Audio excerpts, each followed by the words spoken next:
As I expected, you have a will to protect others. There are two main subjects that the Shield of the Crux focuses on: survival knowledge and entertainment. As I was saying earlier, survival knowledge includes prevention of injuries and diseases at sea, navigation and cartography, basic meteorology, etc. You can go learn about these skills from Genshin, Huixing, and Liushi. They're all seasoned hands in their respective fields. Each sailor has their own strengths and weaknesses. I'm no rookie, of course, but you shouldn't underestimate the knowledge of the crew. If there's anything I'm most proud of in the fleet, it's my people. Go and get to work. I'll have some questions to test you later. I look forward to seeing how you do. What's going on up there? I can't wait to see how you perform.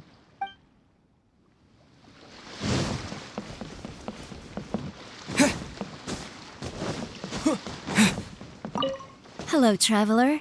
I'm Yinxing, the Crux's surgeon at sea. Whenever a sailor has a health problem, they come to me. I deal with it all, from seasickness and common colds to amputations and everything in between. Oh, I presume the captain arranged this, correct? All right then, let's begin. First of all, let me ask you this. What do you think is the biggest danger that all new crew members face? That can certainly be a problem at sea, but it's not the biggest danger. The most dangerous thing for a newcomer is to underestimate the dangers of life at sea. I have seen many new crew members who see themselves as young and fighting fit and have no regard for safety. They think that since they are tough enough to look after themselves on land, they'll be fine at sea as well. Those are the ones that always end up in the sick bay. Everyone should know that being a sailor, especially on a long voyage, is a brutal job in an unforgiving environment. We have to face malnutrition when we're short on supplies, all kinds of injuries and diseases that the harsh ocean weather can bring, and even the psychological problems that can arise due to isolation and the lack of entertainment. To make things worse, the lack of medication and treatment options at sea can result in even minor health problems becoming serious, or even fatal. Oh, you probably thought I was joking, right? Well, that's not surprising. Most newcomers think the same way. But hopefully you now realize that with a little extra precaution, a lot of these things can be avoided. Well, I think that's enough for you to think over for now. Is there anything else you would like to know? Captain Beidou? Well, out of everyone I've met, she probably values people's lives and safety the most. Although I'm just a doctor, Beidou has given me the full authority to send any newcomers who I don't see as fit for service off the ship until they are ready to come back with the right attitude. Every time we're stocking up before a voyage, medicine takes top priority. I'm even allowed to choose the suppliers, regardless of the price. We have adequate budget for medical expenses. Do you know what Grubber, our bookkeeper, calls this? A significant financial risk. But Beidou knows the importance of having a healthy crew. That's why she has authorized me regardless. She places her full trust in me and believes that I can solve these problems. Of course, I have proven her right. So, to answer your question, that's how she thinks. Is there anything else you would like to know? Are you concerned about them? No wonder Captain Beidou thinks you're different. There must be more to you than just your strength. If you can convince Grubber to show you the books, you'll see there is a regular fixed cost titled Convalescence Payments and Incapacity Support for Injured Crew Members. Regardless of the fleet's income, those who have fought alongside us will certainly receive their compensation every year. Some of those that have returned to land have started small businesses, while others have chosen to go out traveling the world. The money is intended to allow them to live their lives as freely as possible. I'm sure being based on land helps a lot with that too. Still, we can't pretend like it solves everything. They call them life-changing injuries for a reason, you know. But if nothing else, it's good to know that while Captain Beidou is in charge of the Crux, no one will get forgotten. Is there anything else you would like to know? Well, my pleasure. Okay, let's leave it there then. Be sure to take good care of your health.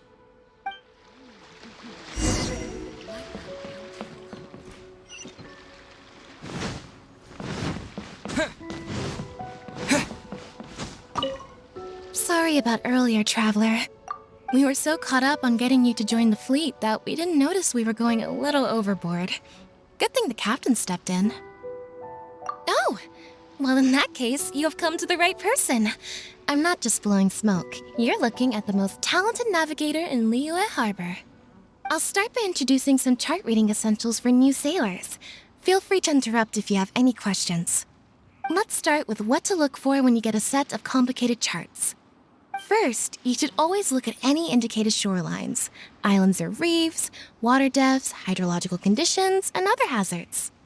With these features in mind, you can answer the basic question of, can I chart a safe course through this area? Visually, nautical charts are a little unique. Unlike land maps, most charts do not have a fixed scale, which means that it can be hard to precisely determine the exact distance between 2 points. The most advanced nautical charts come with a supplementary chart, which has different colored lines marked on it to indicate distances. It's worth mentioning that under my direction, the Crux is using these advanced kinds of charts. Some cartographers mark out other points of interest on their charts, usually with their own special symbols. If they don't leave any accompanying notes, they can be very difficult to interpret. Not only those. We have tattered and torn charts that we've picked up from all over the place. To be honest, it can be quite a challenge, even for me. Some of these charts are really old and have symbols that I've never seen before. But if we don't decipher them, we will certainly miss many secrets of the sea. Fortunately, we have the captain with us. She managed to find some ancient books on semiotics that I can use to study the charts further. I don't think anyone other than our captain could manage to get these kinds of resources. Old charts and ancient books on semiotics are not the kinds of things that are sold in your average marketplace. Oops, I've gotten off topic. Well, that just about covers the basics of chart reading. Is there anything else you would like to know, Traveler? My pleasure. A friend of Captain Beidou is a friend of mine.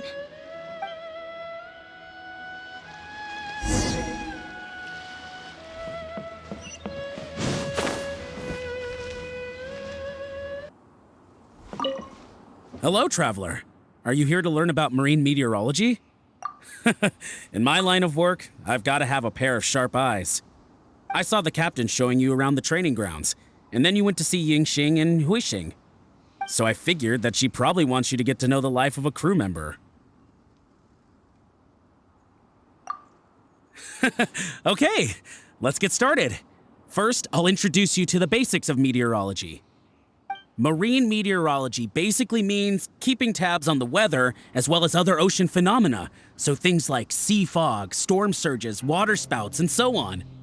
These are all potential threats to safe navigation. Luckily, whatever weather might be coming up, there's always some kind of sign that gives it away in advance. Take water spouts, for example. They're caused by high-speed rotating winds on the surface of the ocean. They can engulf large ships and do immense damage. But if you know that water spouts can only form in an environment with high temperature, high humidity, and large clouds, then you can be well prepared. You will be even more alert if you also know that the presence of winds blowing in opposite directions, with a significant difference in speed, is a direct precursor to the formation of water spouts. And most importantly, if you spot a small white vortex emerging from the clouds, you should immediately notify the crew to steer clear of what's ahead. So there you go. Those are the warning signs of water spouts. I am proud to say that over the years, I haven't let a single one sneak up on my watch. I've got to confess, I learned almost everything I know from the captain. All the stuff about meteorology that I just told you about, she's the real expert. Do you know the small fishing village next to Wangshu Inn? I heard that when Captain Beidou was a kid, she worked there fishing. Later, she made her way to the harbor where she struggled to make a living. Growing up in an environment like that, it's no wonder she knows everything about the sea. When I first came on board, I lived every day wallowing in doubt, wondering if my former career as a sailor was all just a waste. But as I gradually learned some new things and became more experienced, I finally realized what makes the Crux so great. After all, not every fleet has the uncrowned Lord of the Ocean as their leader. I feel lucky just to have joined. Find me anytime if you want to know more.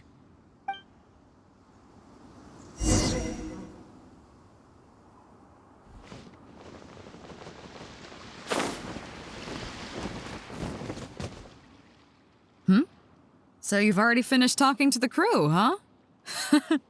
I thought it'd take you a while longer. So, what did you think? Well, you sound confident, but don't underestimate the shield of the Crux. Gotta admit, though, I like your attitude, kid. Okay, let's get started.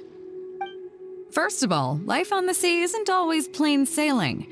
Injuries and illnesses happen all the time. But what is the single biggest danger facing crew members?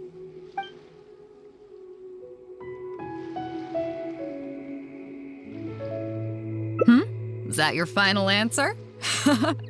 All right, on to the second question. As you've just learned, the fleet plots its route using nautical charts. The charts used by the Crux have additional charts attached. The supplementary chart has lots of lines in various colors for added reference. What is the purpose of these lines?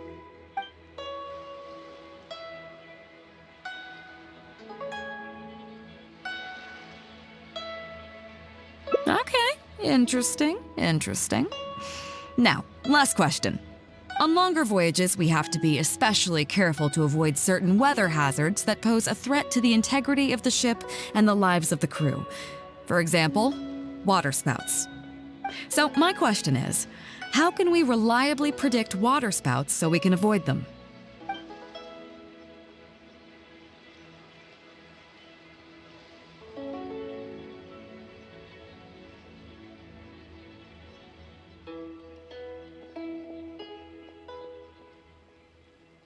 Okay, those are all my questions. Do you want to know how you did? Now then, let's see. Out of these 3 questions, you got a total of 2 correct answers. Not bad. After all, you didn't have much time to prepare. Plenty of people get through their whole training and still don't do this well.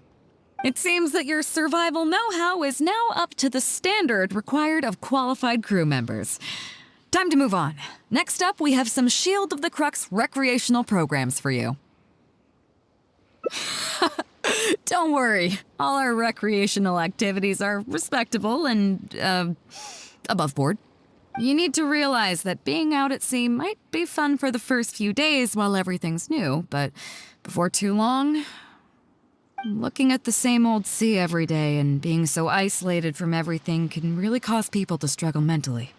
That is why regular recreational activities are an absolute necessity.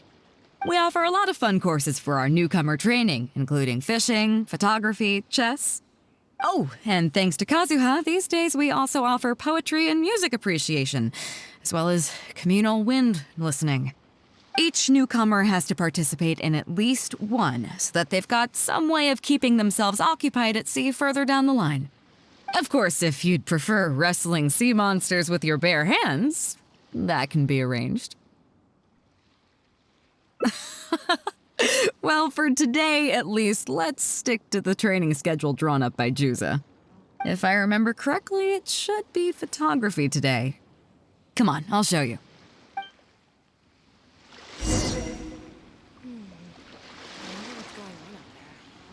everyone can go back and call it a day. The photography session has been postponed. What's going on here, Juza? Oh, Captain, there you are. Well, Captain, the photography teacher just sent word saying that she's fallen ill and doesn't want to risk coming in case she keels over in class. I see. That's quite unfortunate. Oh? Quite the multi-talented one, aren't you? In that case, why don't you help us out and lead the class today? Yeah, unfortunately, the original teacher canceled at short notice, so there's no time to schedule anything else instead. It would be great if the Traveler could step in as the teacher for the day. It's up to you, Traveler. Great, it's settled then. Juza, let's muster everyone over here to meet the new teacher. Yes, Captain.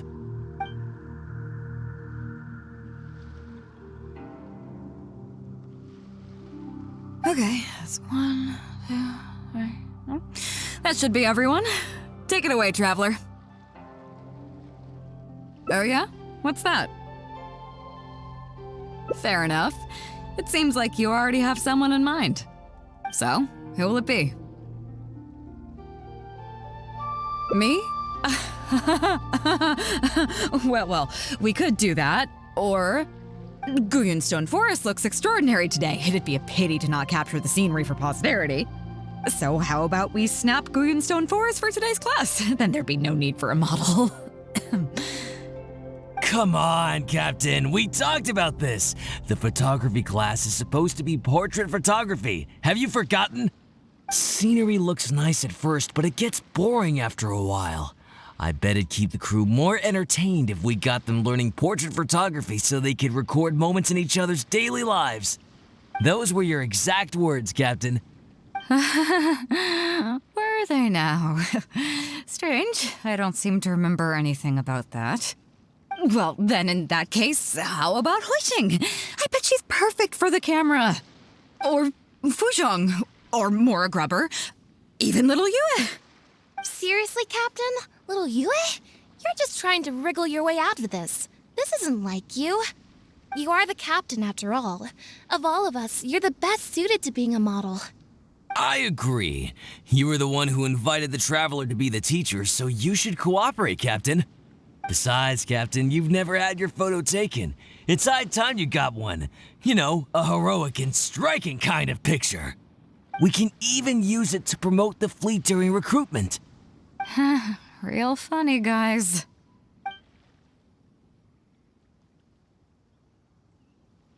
Well, if you say so.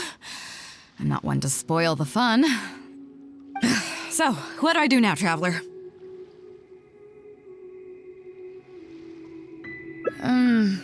Like this? You're kidding, right? I've never had my photo taken before, but something this simple shouldn't be a challenge for me. It must be the lighting or something. You've got it wrong.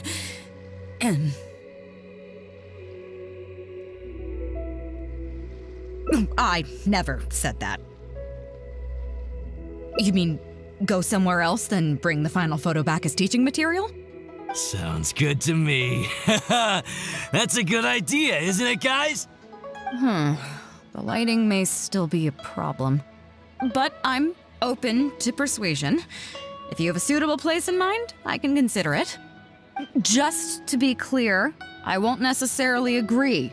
It depends on the place you have in mind.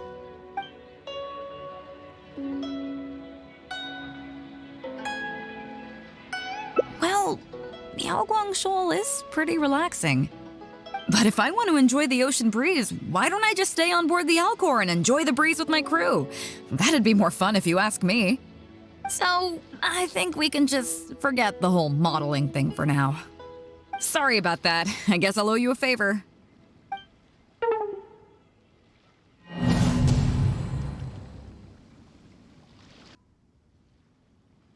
A view overlooking Liyue Harbor, huh? Sounds nice, but... on second thought, I don't have any love for a lifeless gadget like the camera. I'd prefer to be having fun together with my crew. I guess I'm used to that rowdy bunch. So I think we can just forget the whole modeling thing for now. Sorry about that. I guess I'll owe you a favor. The fishing village near Wangshu Inn? How do you even know that place anyway? It's tiny. I don't think I've ever seen it on a single map. I'm surprised that you'd remember such a trivial detail. He's right, though. I did live there for a while. And now that you've mentioned it, it's given me the urge to go back and take a look around. Well then, let's go. We can take this opportunity to pay my old home a visit.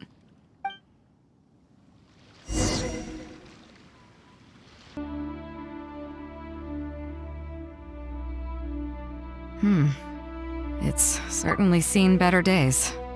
It was never that impressive, but at least back in the day, it was a lively village and home to several families. I wonder how long these last few old houses will remain standing.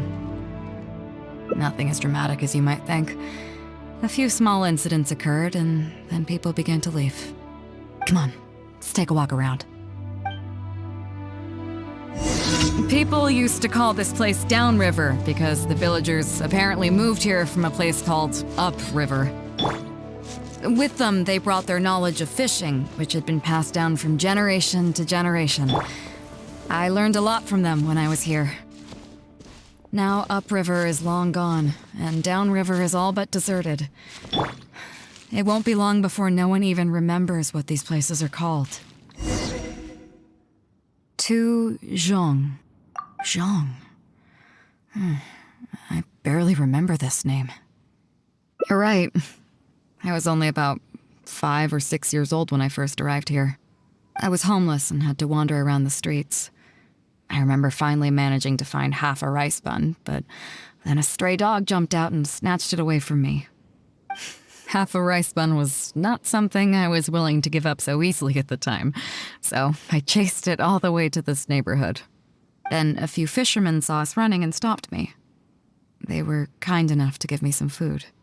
Seeing me stop, the dog also stopped running. But straight away it keeled over and never got up again. Maybe it was too tired, or maybe it had starved to death. I went over and saw that the dog still had the half rice bun in its mouth. It didn't let go even at the very end. Poor thing. Had I known the dog was so weak, I would have let it take that half rice bun. I could tell they were wary of me at first. I was the dirty little kid who had just chased a dog to death over some scraps of food. But I got lucky. The village chief took pity on me and brought me to their home. That's how I ended up staying here. Do you know what the name Beidou means? Come on, I'll explain along the way. About a year or two after I arrived, the village chief fell ill during the winter and passed away. During that same period, the harvest was getting worse and the fishermen's catch was getting smaller day by day. Without the village chief to handle the situation, people began blaming each other. There were even rumors that some families had been overfishing and leaving nothing for the rest of the village to catch. But in the end, they all turned on me, saying that they shouldn't have ever taken me in. They said I was bad luck. They pointed to how that dog died on the first day I arrived. Next thing you know, the village chief dies, and then all the fish die out. They said I was a living curse, and the downfall of the village was all my fault. I told them that I didn't understand. I'm not a curse, I'm just Beidou. Then some of the villagers started shouting and drove me out of the village. They shouted, "Nando controls life. Beidou controls death. Beidou controls death." Before then, all I knew about my name was that it had something to do with the stars. It wasn't until then that I realized that Beidou was a constellation. And the Alcor, one of its stars, was an omen of death. Here we are. This is the old house of the village chief. I bet he never expected that the little girl he took in would grow up to be seen as a curse that brought about the village's total destruction. What do you mean? Is that all? And let me guess, you got to Inazuma and the Electro Archon's Gnosis was taken as well? Well, you seem to wreak havoc on a grander scale than I ever could. Oh, I get it. You're trying to convince me that I'm not cursed. I appreciate it, and I'll take it. Let's not forget that the people whose names stick around are the ones who emerge from the stormy seas unscathed, and the ones who get swept away in the wind are the fledgling birds who couldn't hack it. I, for one, have never encountered a storm I couldn't weather. But your journey's far from over, isn't it? Just remember, there's no telling what else you might encounter in this vast world. So if you ever find some idiot trying to brand you as a scapegoat just because you're the one who lived to tell the tale, tell them Captain Beidou demands to have the honor along with you. Remember, you'll always have the captain of the Crux to back you up wherever you go.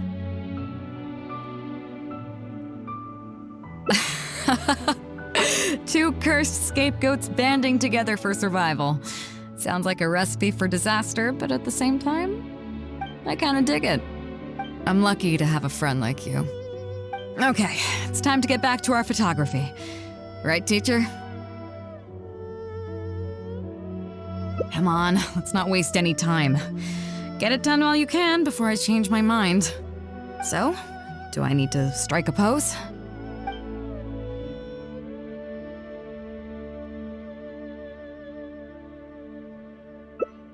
What?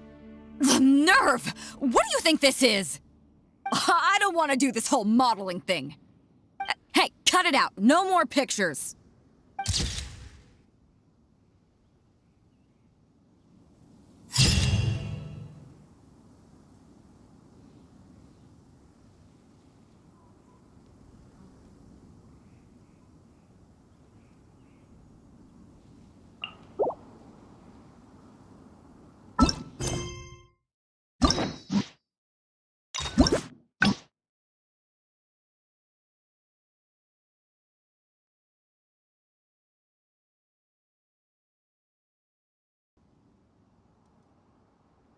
All right.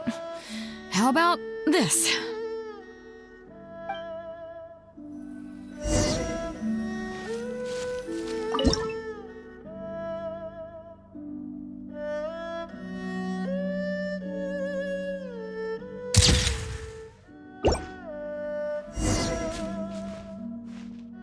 So, is it done yet? Please don't tell me that it looks weird. Show me. Yeah, sure, whatever. Now give it here.